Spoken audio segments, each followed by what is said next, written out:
Hi, everyone. I am Rose Francois. I am the founder of A Rising Up, a movement seeking to really help leaders learn how to sustain anti-racism work. And this is our first session where we're being able to really take a look at how to begin anti-racism work. But I would be remiss, y'all, if I did not mention what has been going on in the world since this beginning of this year, to be honest with you. And to be more honest with you, 400 plus years in this country of not facing itself on the systemic racism, the enslavement, the just white supremacy foundation that's in America, mass shootings that currently happened for just so many crazy reasons, but more specifically, the white supremacists that shot up 10 Black people at a grocery store in Buffalo, New York.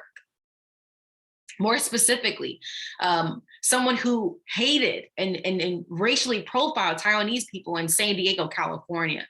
The 19 plus children that were shot at Robb Elementary School, and the 19 police officers who stood by in the hallways while it happened and took over an hour to respond. These are huge issues. We talk about gun violence, we talk about Republican versus Democrat, and right here in this space for Rising Up, we're talking about humanity. This is about humanity. Where is your humanity is what I want you to ask yourself today, right? And so a little bit about me, I'm very present when it comes to a lot of things that are happening in the world, what's happening within myself and my family. And I am native to Port-au-Prince, Haiti. I was raised in Jacksonville, Florida, Mpale Creole, so my first language is Haitian Creole, and learned English in school. And the reason why I started Rising Up, because I realized that I had my own oppressive awakening. When I thought about a memory when I was 8 years old and I looked at myself in the mirror and I said, I hate my Black skin. And as an adult, me processing this helped me understand it was internalized racial inferiority. So in other words, internalized oppression, the unjust treatment that's happening towards Black people and people of color in America, and me internalizing that experience as to me seeing that I am the problem, that I should hate myself because the world hates me. And that's not okay, y'all. As an 8-year-old girl, I didn't process that so eloquently as I just did now. But as an adult, I'm able to speak for that experience and say it grew in other forms as a leader. And so I'm here because I don't want anyone else to feel that way. I don't want systemic racism to exist. And I do believe that we can be the founders of a new equitable world. And I do believe, and I am dedicated to end systemic racism in our generation. And every generation is 40 years. 40 years. And I'll say that through my experience, I wrote a book called A Generational Cry. It's based on the true story of the Haitian Revolution. And through my research from the Haitian leader Toussaint Louverture, I found and birthed a Rising Up because I found my true history, my purpose, right? Who I am and who I'm not. And I want to share that with you all. But before we begin, we're going to dive in to some meditation. Now I switched it up a little bit. The one that we have on the slide deck is 9 minutes. We're gonna do one that's 5 minutes, and then we'll go from there. Welcome, welcome everyone. Welcome. I'm gonna turn on listening to the show right now to just practice some gentle breath work with me, and wherever you are and however feels comfortable, just get into a position that feels good for your body. You can be sitting down, you can be even laying on your back, and just gently close your eyes. And let's just feel ourselves inside of ourselves for a second. And I'd like to invite you to take your right hand and just go ahead and place it over your heart center. And take your left hand and place it over your sacral chakra. So that is the space where your womb is, underneath your belly button. And just have one hand there, one hand on your heart. And just feel yourself for a moment. Feel your own touch. Feel your own support. Feel the warmth of your hand, the space that it's taking up. Let's just take a few deep breaths in and out through our nose with our eyes gently closed. So we can take a deep breath in through our noses together. And just hold it at the top for a couple of seconds. And then we're going to release through our mouths with a sigh.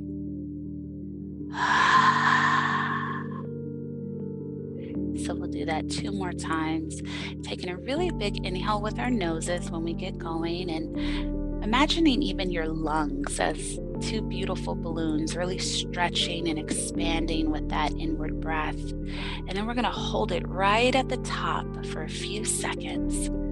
And then we'll release with that sigh, just allowing ourselves to really release anything inside that doesn't serve us, create some more spaciousness around our hearts. So we'll do that 2 more times. Go ahead and inhale through your nose.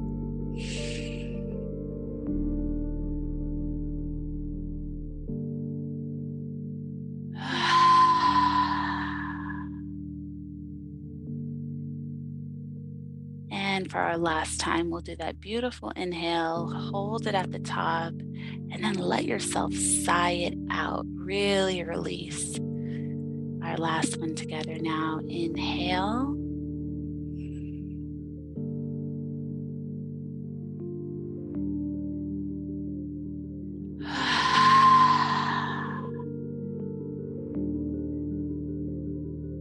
Now your right hand still on your heart, your left hand still right there over your womb.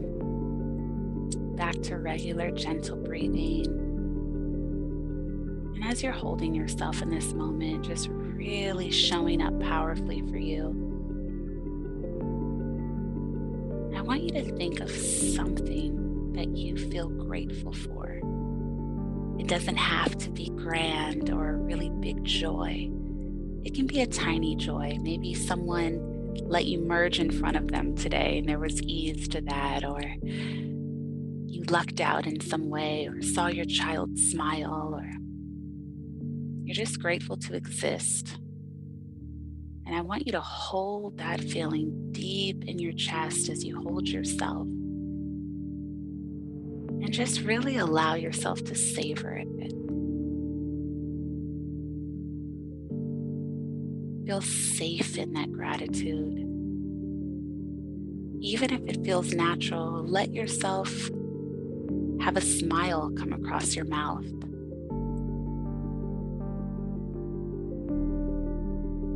Really holding that space of gratefulness and worthiness and enoughness.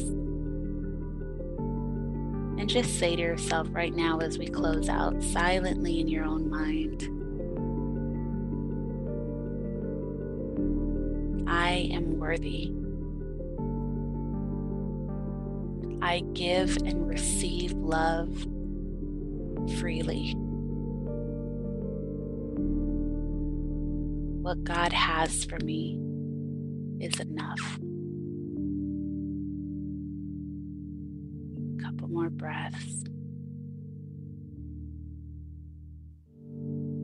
And whenever it feels comfortable, you can gently open your eyes.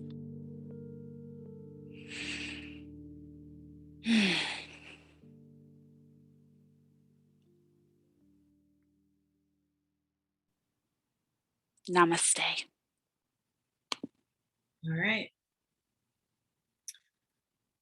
Feel free to slowly come back when you are ready. That was nice. That meditation for grounding is by Therapy for Black Girls. It's a 5-minute therapy session, more like a 5-minute meditation therapy session. And it's a good place to be present. And I also want to honor the collective grief. I've seen a really good friend, Dr. Anisi Fisher, do this, and it just keeps us present to hold space for what's really going on. Because the thoughts and feelings will impact the design and our action steps to move forward. So let's give it 30 more seconds to really honor the collective grief that's happening right now in the world, all around the world, in our country.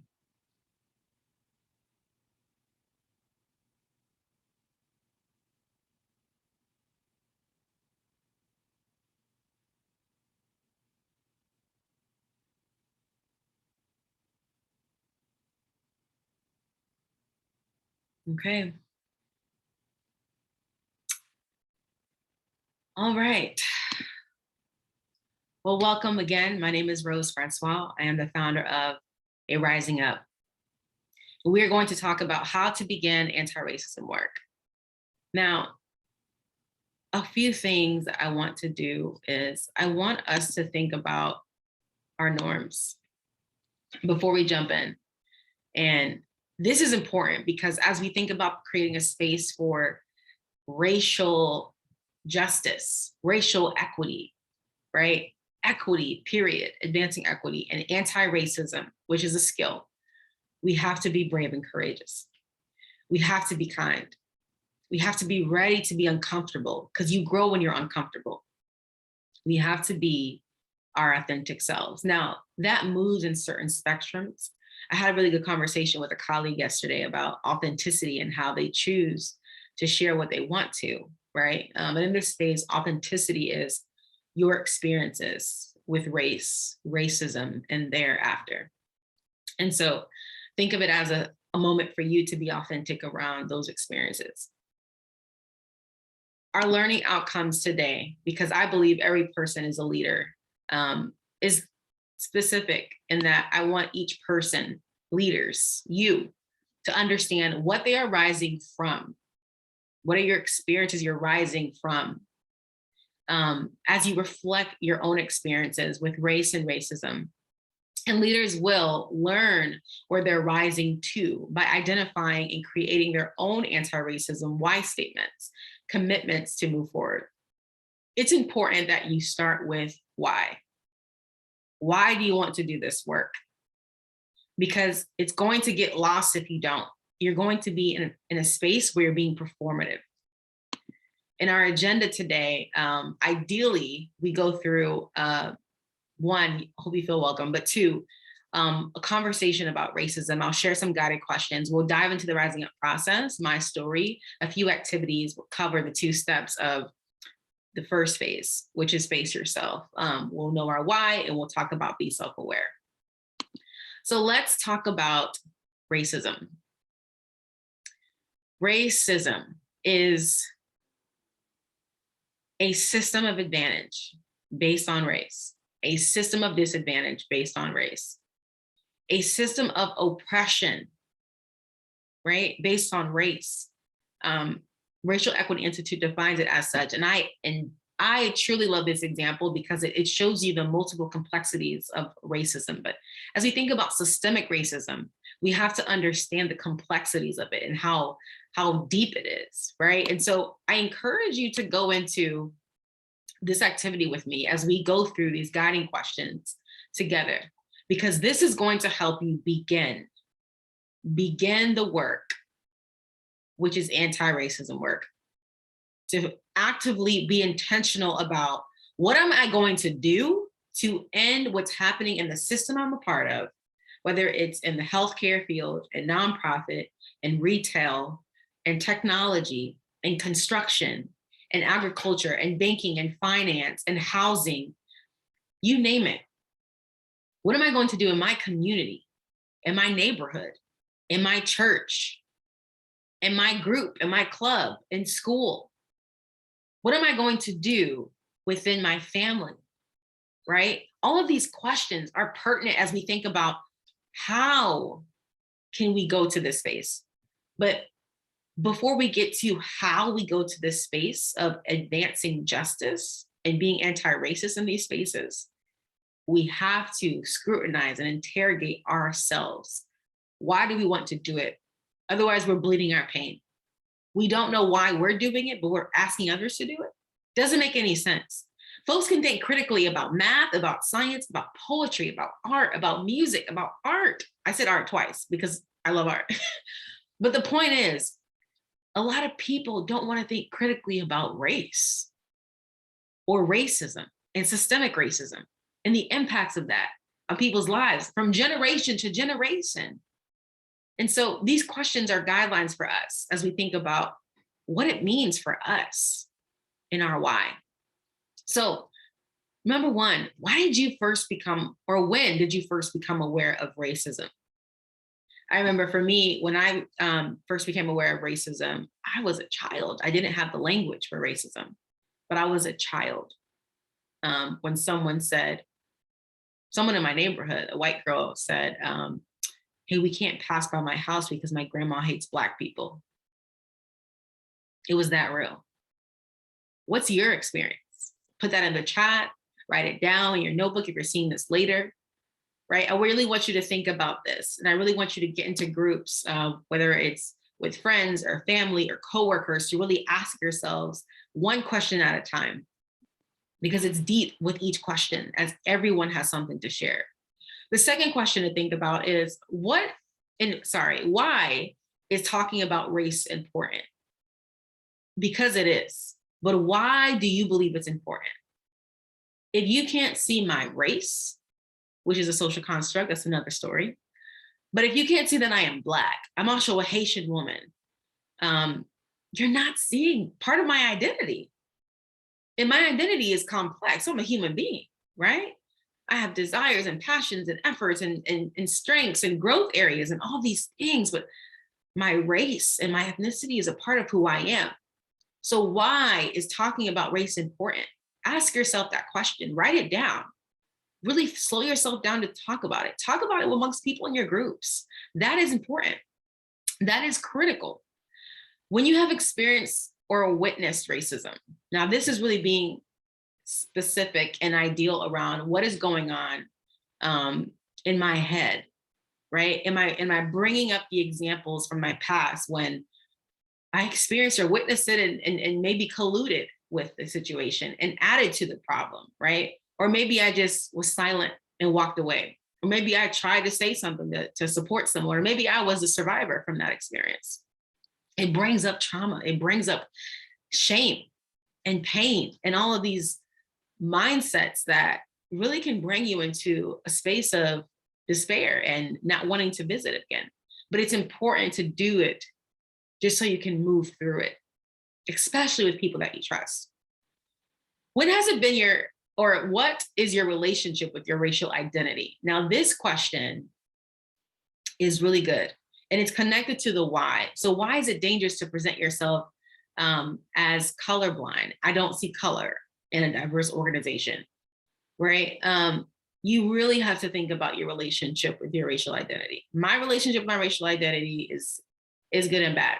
You know, as a child growing up, as a young adult, as a teenager, I really had some trouble with my racial identity. You know, I love being Black. I love being Haitian. I love who I am. And in the process of really looking at what society was saying was beautiful or was needed or needed to be protected, I started to think maybe something was wrong with me. But then I realized, no, there's something wrong with society, right? And so your experience might be different or may be similar in some ways. And so, you know, it's important that you think about that, because it's going to bring light to your experiences. It's going to remove the things from the crevices, right? Of your heart, of your mind, of your soul, of your spirit, of your mental health, of like your racial experience and how you have not really thought out critically about what has happened to you. What have you observed? What have you experienced? How do you think about these things? And so in a diverse organization, right? Maybe in a space that's not so diverse, these questions about color blindness come up in every space. So I always want to call that out too. But the guiding questions essentially is a space for you to dig deep around what is happening so you can get to your why. Okay. And so what are we rising from? Inequitable behaviors and the lack of our well-being. We are colluding with racist ideologies, with white supremacist policies in schools, with just inequitable ways of treating staff members or your team or your friends, or just how you socialize and how you believe people operate in the world. We can't keep that up. Our experiences are sharing within ourselves, something's wrong here. My racial identity is this, but the world and society is saying this. My friends and family are saying this, but I feel this is wrong, right? I have experienced internalized oppression. I have been a perpetrator, right? I have intentionally had racist ideas, racist behaviors, and racist mindsets. These are things that come up, and that's what we're rising from. You see, anti-racism and racist, right? Those things are there. But what I want to say about anti-racist, it's not a fixed thing. You have to be intentional about being anti-racist. That's why you're going against the grain. Anti-racism to me is a skill, because you can have racist ideas at 12 o'clock, right? And at 5 p.m., you can be reading a book, How to Be Anti-Racist, and start to have anti-racist ideas and thoughts. And so it's a practice, it's a cycle. It's important that you understand what you are rising from. Where do you come from? What are your ideas? What have you learned? What have you experienced, right? That fear-based mindset, where you're unaware of those ideologies that are impacting you. If you're a person of color, Black, Indigenous, or person of color, you can uphold these ideologies. We see in the Philippines, we see in places in countries in Africa, we see in Asia, right? In some spaces in Eastern Asia, in Eastern Asian countries specifically, and in South America and the Caribbean, right? Colorism is a huge thing in the Black community as well. And so we have to think about this closeness to going to white is a problem, because we're saying part of our identities is wrong. Something's wrong with being a person of color, is what we're saying without saying that. And we have to come out of that unconsciousness, understand what we are rising from. Make sense?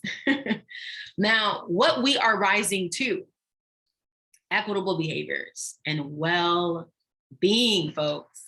You have to take care of yourself. You have to protect your energy. You have to protect your mental, physical, spiritual, emotional energy. That is important when you're doing anti-racism work. And now you're able to shift to an asset mindset where you're self-aware of anti-racist ideas, behaviors, and you're slowing down to create a human-centric space and journey and experience, right? It's important that you know where you're rising to. And so the rising up process really is a framework to help you sustain anti-racism work.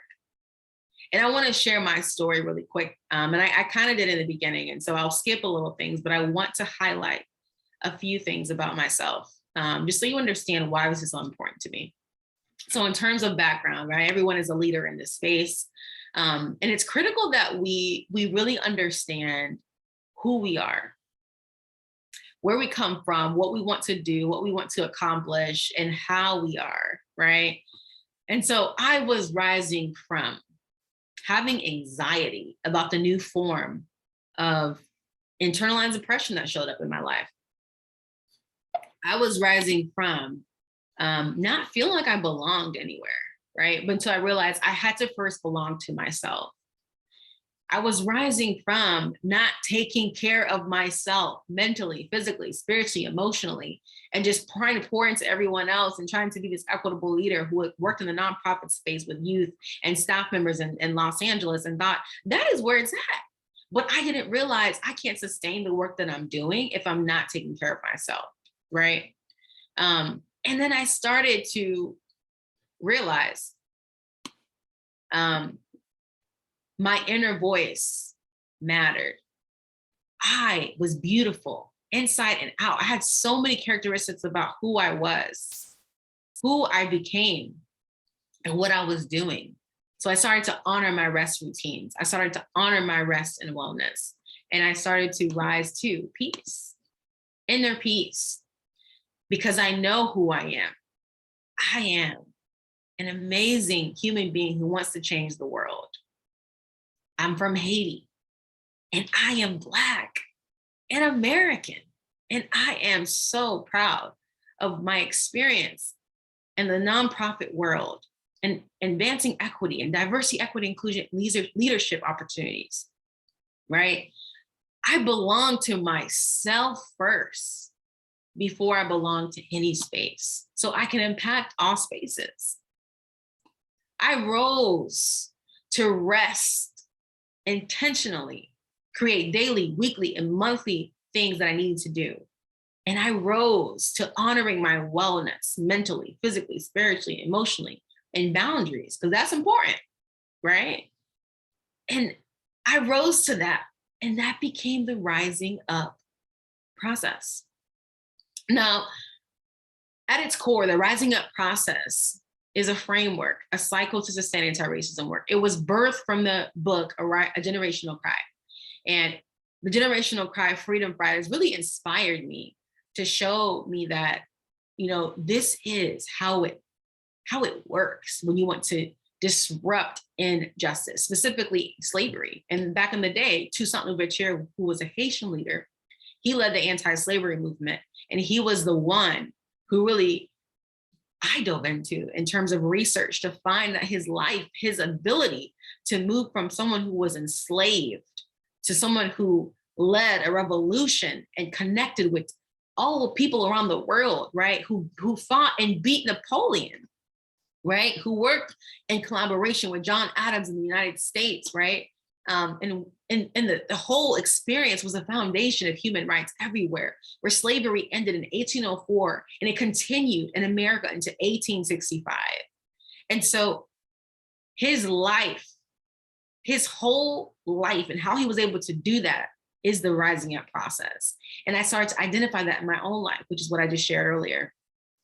So the rising up process, for phase one, we have to face ourselves. Phase two is do the work. And phase three, protect your energy. In all, it's 7 steps. It's a cycle. It's ongoing to sustain anti-racism work. Now, the cycle to sustain anti-racism work is a transformative guide. Face yourself is what we're going to dive in a little bit today. And phase 2 and 3 will go on continuously. But for phase 1, there's 2 steps. Know your why. This is a step when leaders identify the motive and their drive for doing anti-racism work so they can be purpose-filled. If you are not purpose-filled in this work, you ain't gonna last. Burnout is real, right? All this stuff is happening back to back, back to back. It is painful. It is incredibly sad to watch what's happening, right? And not be able to pour back into yourself to go back into this work. Sometimes it feels hopeless. Like, can we really tackle this? Can we really tackle this large conglomerate injustice? Yes, we can. And the second step is be self-aware. This step is when leaders reflect and or observe their own experiences with racism, oppression, white supremacy, discrimination, right? The list goes on. So you can be aware of what experiences you bring to any given space. And we've already started that with the guiding questions earlier. Now, phase 2 is where we build alignment, where you connect your relationship between your own experiences with racism and injustice. Determine your role is when you decide what impact you will make based on your capacity and based on your resources with people, with connections, with knowledge, all of the things, and educate yourself. Now, this probably you're thinking, okay, educate myself about, the history of racism, the history of slavery in this country, the history of injustice, anti-Asian hate, a history of anti-Muslim after 9/11. Yes, and educate yourself is when you cultivate your learnings within the context of your own organization, your own system that you're a part of, and your own community. So locally, I'm in Jacksonville, Florida. That means that I need to understand what's happening in the politics in Jacksonville, Florida, what's happening in the district of schools that's inequitable, what's happening in my neighborhood that's inequitable, right? Just really thinking about the community and how I can make a difference. And then within the community I'm a part of, and also the work that I do, right? So really digging deep so you can be thoughtful to do the work. So you're not out here, it's amazing to protest, it's amazing to donate, but you can't do it all. We can't do it all. We need each other. It takes a village everywhere. And so it's important that you educate yourself within the system you're a part of to understand how you can advance equity there. So you're not burning out. That's key. That's key, folks. That was free. So Phase 3, protect your energy. Listen, the value of community is impeccable. This is my most favorite step, to be honest with you. And I shouldn't be biased, but I am in this space. I'm not biased. I just one of my favorite steps. So the why is because the value of community, once we get to this place, is impeccable. We problem solve the solution and collaborate, right? It's a form meaningful relationships with people and other leaders doing the work. So we talked about the systems that you're a part of, right? The value of community is that we can come together with every leader in all different communities, every leader in different systems, right? The financial system, the housing system, the medical system, right? The criminal justice system with mass incarceration, right? The housing, the agriculture, the construction, their list goes on, the schools, education. We can get together with all these folks like this and work in a way that we can look at each system one by one to help each other advance equity in a policy, change a practice, change behaviors by influencing folks. It's powerful when we come together. And rest and wellness. Now, this is really my favorite one. You know I'm biased. Rest and wellness, y'all, is critical. We have to create rest routines that nourishes our soul and protects our energy mentally, physically, spiritually, and emotionally. And for you, it may look different just based on your background and culture and religion. But it's critical. It's critical that we are aligning first with ourselves as an ongoing thing, as an ongoing practice, so that we can pour back into everything else. So phase 1 is face yourself. It is in the best interest of our family members. It is the best interest in the people that we are connected to in our lives, in our communities, in our organizations, and the systems that we're a part of. The movement that we are on to end racism in our generation is in the best interest of all of those folks, of everyone, independent, Democrat, Republican, right? It's in the best interest of everyone. Because injustice anywhere, what does MLK say? Right? Injustice anywhere is a threat to justice everywhere. And as we face ourselves, what we're experiencing, right? And when we think about how to begin anti-racism work, our experiences with our racial awareness, racial inequity that we see that's happening, white supremacy, race as a social construct created, right, in Bacon's Rebellion in 1680. Look it up. It's incredibly crazy, but has shifted how we do things in America. Racism, systemic racism, right, and all the things underneath that. Internal self-awareness is key. As all this is happening around you, think of yourself in the gray right now when you're facing yourself. Because we're aware of all this stuff. It's stimulating. It's too much. But our personal experiences come in. Our anti-racism why statements follow. When we see, okay, I'm able to connect what's happening in the world with my personal experience. And that helps me understand why I want to do this in a way that's rooted and purposeful. It invites you to hold space to process societal issues where we start, right, within our groups that we're connected to in a moment. We will begin discussing external awarenesses. Actually, we've already started that. And the realities, right, of race, racism, and white supremacy.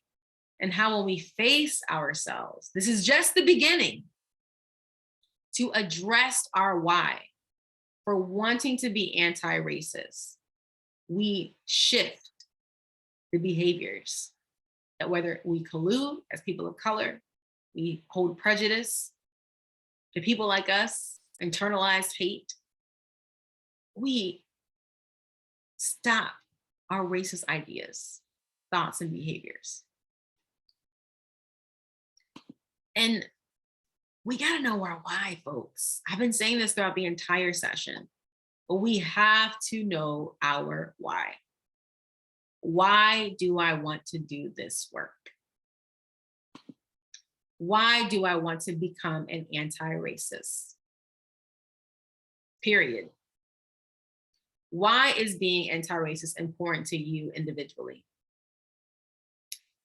Important to you, to the community, organization, and the industry that you're a part of? Why? Why is it important for you to be anti-racist? Why is it important for you to create this why statement? I want you to take some time right now. We're going to give it about 5 or 10 minutes for you to write these questions down and respond. If you're watching this later, I recommend that you really take a notebook and reflect, pause the video and reflect on these questions. You have to really ask yourself this. And many of us who are doing this work, and let's say you've already answered this question, ask yourself again, have you written it down? That's important. Have you really gotten into the nitty gritty when you thought about how you being an anti-racist individually will impact your community, your organization, the industries that you're a part of, right? The systems that you're a part of, how that will change those systems just because of you. You are powerful. You are a leader in this space and you impact the world. A ripple effect of water. That's you. I throw in a rock. You throw in a rock. Our colleagues, our friends, our families, the communities, we throw in rocks and there's ripples of water of the work that we do. And so I want to really honor this moment for you to stop and pause and ask these questions. So I'll give about 5 to 10 minutes.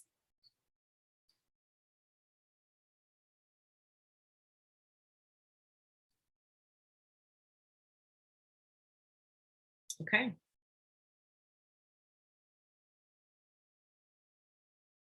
So great discussion. And I want to say an amazing quote that Angela Davis has shared is that in a racist society, it is not enough to be non-racist. We must be anti-racist, or else it's going to continue. We live in a racist society, folks. We have to make the decision to be anti-racist. And to be anti-racist is a skill. You can think critically about everything else and race and racism and be anti-racist. And I just want to say thank you for listening. Thank you for joining this conversation. It was heavy, it was deep, it was needed. And this is just the beginning, y'all. I know I said this was a 90-minute workshop, but we cut it down a little bit, and that's okay, right? We're flowing. I'm open as a facilitator to really just flow with what's happening in the space. And again, my name is Rose Francois. I'm the principal and founder of Arising Up. That's my email. I will send a follow-up email with just this recording for those of you who want to get up, just like an update around that. And we're moving on. We have more things to come. There's so many more opportunities for us to continue to connect.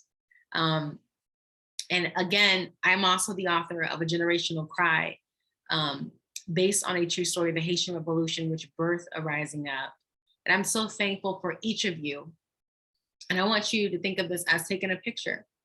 Take a picture of yourself now, because you are at the beginning, the very beginning of who you are.